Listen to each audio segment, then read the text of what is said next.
இயேசுபிரான் கன்னி மரியாளுக்கு திருமகனாக பெத்லஹேமில் உள்ள ஒரு மாட்டுத் தொழுவத்தில் வந்து பிறந்தார்.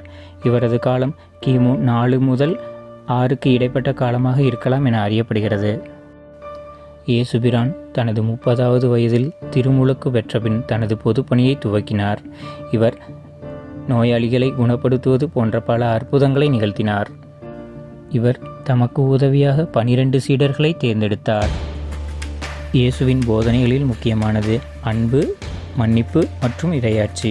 உன் மீது அன்பு கொண்டுள்ளது போல உன் அண்டை வீட்டாரிடமும் அன்பு கூர்வாயாக மற்றும் எதிரிகளையும் மன்னியுங்கள் என்பது இயேசுவின் முதன்மையான அறிவுரையாகும்.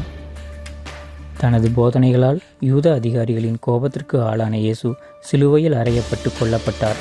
சிலுவையில் மரித்த இயேசு 3வது நாள் உயிர்த்தெழுந்ததாக நம்பப்படுகிறது.